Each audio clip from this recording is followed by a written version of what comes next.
할렐루야. 오늘 하루도 하나님의 크신 은혜가 우리 성도님들과 성도님들의 가정에 충만히 열매 맺길 간절히 소망합니다. 아멘.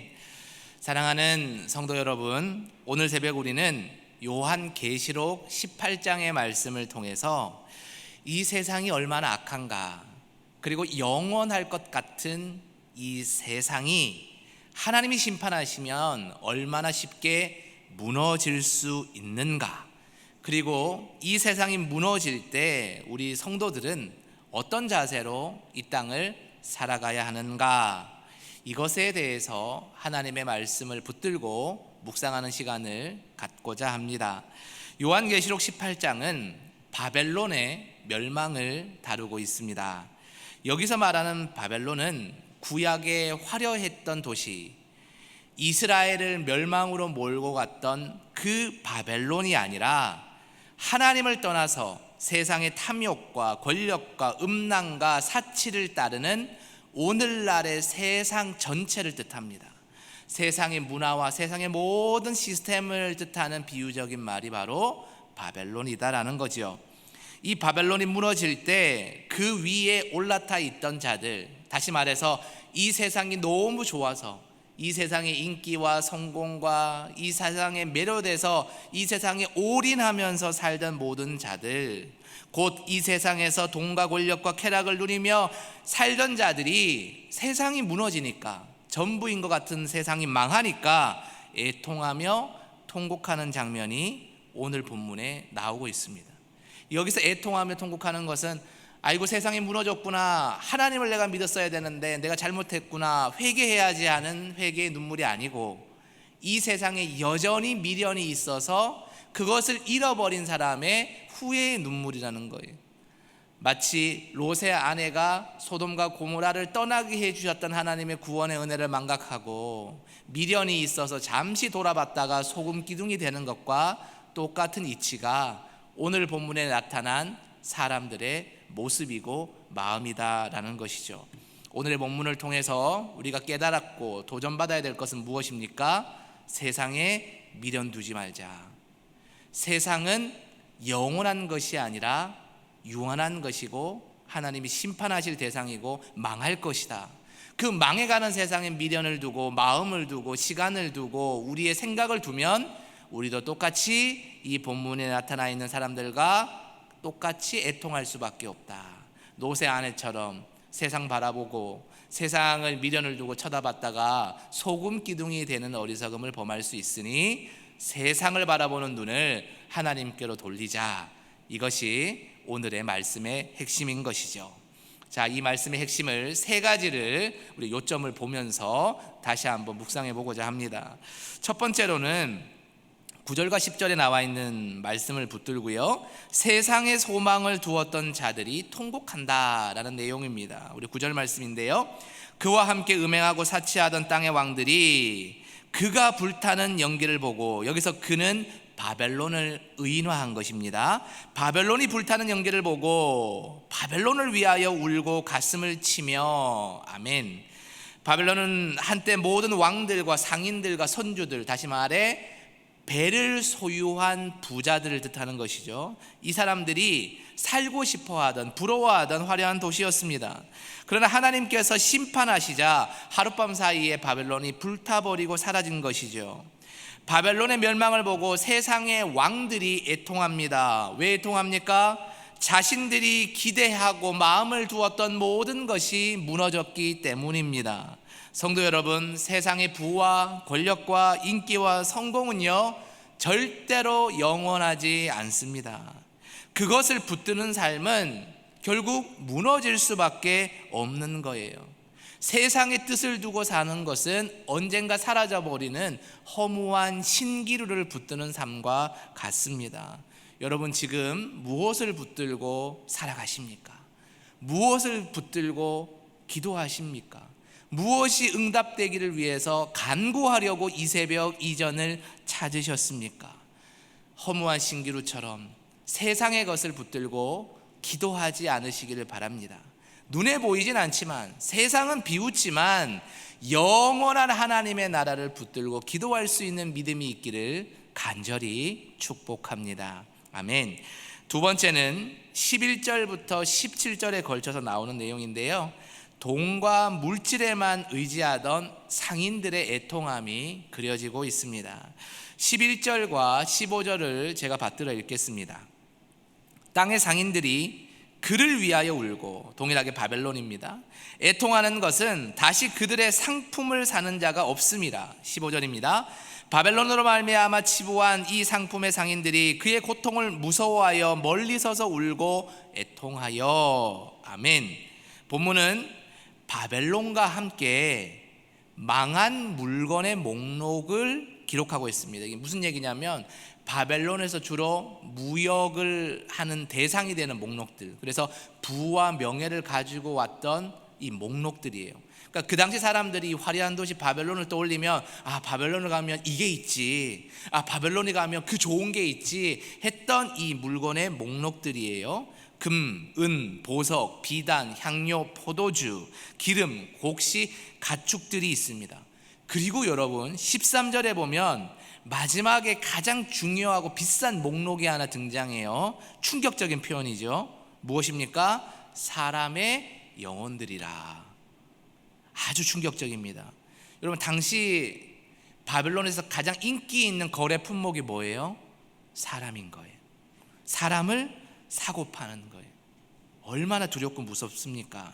사람의 생명조차 돈벌이의 수단이 되어버린 때가, 그 장소가 어디입니까? 바벨론이라는 거예요. 세상이 타락할수록 돈이 높은 가치가 되면 될수록 그 사회는요, 반드시 사람을 상품처럼 거래하는 겁니다.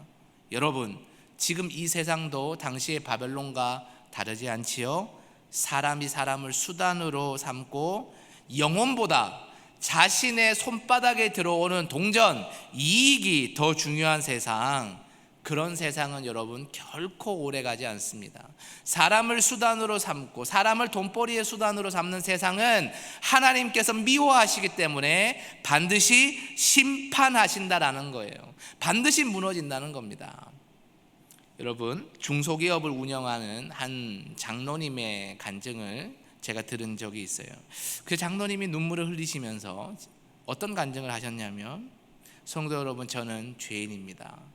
길손주 장로님처럼 그렇게 자신의 모든 허물을 뒤집어 놓고 눈물로 통회하는 자리였어요. 왜 죄인이었냐면, 저는 200명이 넘는 직원들과 함께 회사를 경영했는데, 회사를 경영할 때에 예수를 믿는다고 자부했음에도 불구하고 사람이 지나갈 때에, 아, 저거 130만 원짜리, 아, 저거 250만 원짜리, 아이고, 저거 500만 원 주는데 500만 원 주는데 일은 못하는 것 같고, 이런 생각을 했다라는 거예요. 누구누구 사원, 하나님의 자녀 누구로 보는 것이 아니라, 교회에서는 거룩한 집사였음에도 불구하고 100만 원짜리, 200만 원짜리, 300만 원짜리 월급의 숫자로 사람을 평가하고, 그 값만큼 일을 못한다고 여겨졌을 때는 가차없이 무시하고 깎아내리고 이거저거 물건 취급하던 사람을 불러댔다는 거예요. 그래서 기도하는 가운데 그것을 깨닫게 되고, 아이고, 내가 바벨론의 상인들과 똑같구나, 이걸 깨닫게 되고, 기업에 있는 그 직원들 다 모아놓고 무릎 꿇고 죄송하다고 사죄를 했다라는 거예요. 그리고 이제 하나님의 전에 올라와서 장로가 아니라 가장 낮은 죄인으로서 여러분 앞에 회개합니다. 여러분은 정말 바벨론을 바라보는 상인 같은 죄가 되지 않기를 바랍니다. 이렇게 간증하시더라고요. 여러분, 쉽지 않잖아요, 그렇죠? 그런데 그것을 고백했다는 것은 그것이 정말 죄라는 것을 이 장로님이 깨달으신 거죠. 돈이 최고인 세상, 돈이 권력인 세상에서 여러분, 이것을 타협보지 않고 고백하기란 쉽지 않습니다. 여러분, 세상에서 돈이 최고란 걸 알지요. 그것이 악하란 걸 우리가 다 알지 않습니까? 그렇지만 세상에 나가서 살다 보면 은근슬쩍 그 생각에 타협을 봅니다. 세상이 다 그렇지, 그래도 돈이 중요하니까, 돈이 있어야 그래도 이런 취급 안 받으니까, 얘야 너는 꼭 돈을 많이 벌어라, 교회에 올인하지 말고 교회는 주일만 겨우 다녀도 되니까 세상 나가서 돈을 많이 벌어라 라고 가르치는 부모는 아니셨는지요? 여러분, 철저하게 세상의 바벨론임을 고백할 수 있어야 됩니다.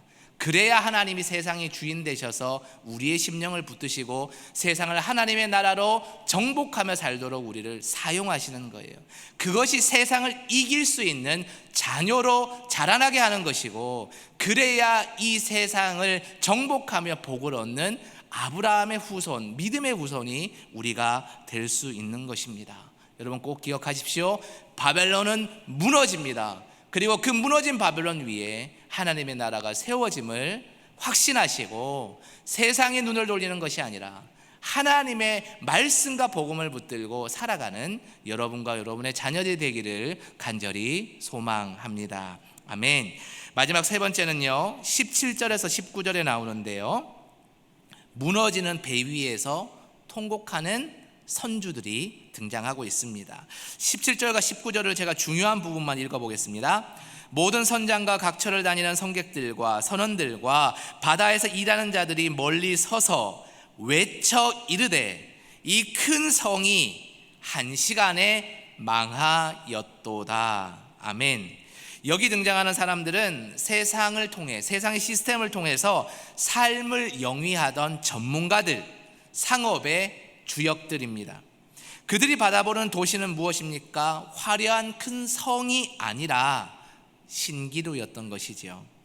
눈에 보이는 것은 단단하고 번쩍였지만 하나님의 심판 앞에서는 허무하게 무너지고 마는 것입니다. 요한계시록 18장 9절에서 19절은 세상의 권력과 물질의 소망을 두고 가는 사람들이 하루아침에 모든 것을 잃고 통곡하는 장면입니다. 그들의 울음은 회개의 눈물이 아니라 자기의 욕심과 손해에 대한 후회의 눈물일 뿐입니다. 하나님은 이 장면을 통해 오늘날 우리에게 이렇게 말씀하시는 것 같습니다. 사랑하는 나의 자녀들아, 무너질 것을 붙들지 말고 영원한 것을 붙들어라. 세상을 붙들지 말고 영원한 하나님, 나를 붙들어라. 하나님은 이렇게 오늘의 말씀을 통해 외치시고 계시는 것입니다. 말씀을 맺겠습니다. 사랑하는 여러분, 지금 우리는 참 힘든 시대를 살고 있습니다. 경제적인 어려움도 있고, 건강의 문제도 있고, 관계의 갈등도 있고, 신앙생활 하기도 참 흔들리는 시대를 살아가고 있죠. 그리고 때로는 믿음을 지키는 것 자체가 부담이 될 때가 많이 있습니다. 예수 믿으면 잘 돼야 하는 것 아닌가? 예수를 믿으면 예수님이 나를 잘 도와줘야 되는 것 아닌가? 이런 생각이 들 때도 있지요. 그러나 오늘 말씀은 우리에게 이렇게 도전하는 것 같습니다. 세상이 다 무너질지라도 주님은 결코 무너지지 않는다. 세상의 가치는 사라질지라도 하나님을 따르는 믿음은 영원하다. 세상의 사람들은 무너지는 것을 보며 울지만 믿음의 사람은 주님 안에서 영원한 하나님의 나라를 바라본다. 여러분, 지금 힘든 이 시기야말로 더 깊이 주님을 바라볼 때입니다.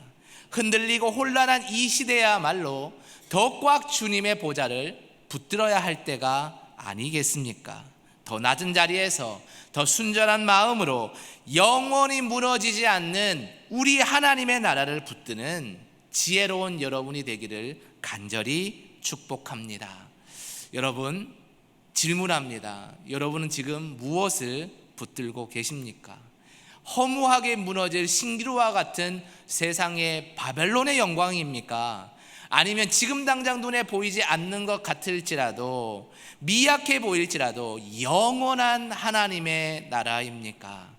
전자가 아니라 후자를 선택하시는 믿음의 백성으로 남으시길, 그래서 하나님께서 포기하지 않고 세상의 바벨론 가운데서도 우뚝 세우는 다니엘의 영광을 쟁취하시는 여러분이 되시길 주님의 이름으로 간절히 축복합니다. 아멘. 이 시간 합심하여 기도하겠습니다.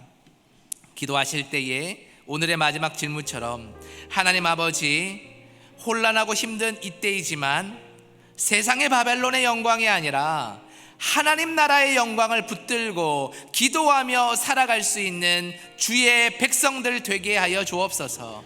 이 한 주도 세상에 흔들리거나 세상의 것을 구하는 기도자가 아니라 하나님의 영원하신 복음과 주님께서 말씀하시는 복을 붙들고 살아가며 강구하는 주의 백성이 되게 하여 주시옵소서. 이 시간 주여 한번 외쳐 부르고 통성으로 기도하며 나아가겠습니다. 주여, 하나님 아버지, 우리가 무엇을 붙들며 살아가고 있습니까? 영원한 하나님의 나라를 붙들게 하여 주시옵소서. 바벨론에 살았지만 하나님 나라의 영광을 붙들며 기도하며 일생을 복음 붙들고 살았던 다니엘처럼 우리도 세상에 탐욕스러운 그 한가운데 살아가고 있지만 그것들에 눈 돌리지 아니하고 하나님을 붙들고 하나님의 보좌에 영원히 있음을 고백하며 기도하며 노력해서 그것을 쟁취하고자 애쓰는 주의 백성들, 지혜로운 주님의 백성으로 살게 하여 주옵소서. 부모 세대인 우리가 이 믿음으로 살아갈 때에 우리의 이 족적을 바라보며 우리의 삶의 궤적을 바라보며 우리의 자녀와 자녀손들도 영원한 하나님의 나라의 유업을 바라보며 살아갈 수 있도록 주님, 오늘도 우리를 붙드시고 우리 자녀가 믿음 안에서 세워질 수 있도록 역사하여 주시옵소서. 주님, 화려하고 강해 보였던 바벨론이 하루아침에 불타서 무너졌다는 말씀을 읽으며 우리의 인생도 세상의 것에 소망을 두면 얼마나 헛되게 무너지는지 다시금 깨달았습니다. 지금은 믿음 지키는 것이 버겁고 기도에도 응답이 없는 것 같을 때가 많이 있지만 무너지지 않는 주님의 나라를 이 시간 바라보는 믿음을 허락하여 주옵소서. 주님만 붙들고 주님만 의지하며 끝까지 믿음을 지키는 저희와 저희의 자녀들이 되게 하여 주옵소서. 오늘도 하루의 첫 시간을 주님의 우리의 왕이심을 고백하며 믿음을 붙들고 기도합니다. 주님께서 우리 성도들의 기도를 모른다 하지 마시고 모두 다 들어 응답하여 주셔서 하나님의 때에 하나님의 좋은 것으로 갚아 주시옵소서. 이 모든 간구를 우리의 왕이 되신 예수 그리스도의 이름으로 간절히 기도드리옵나이다. 아멘.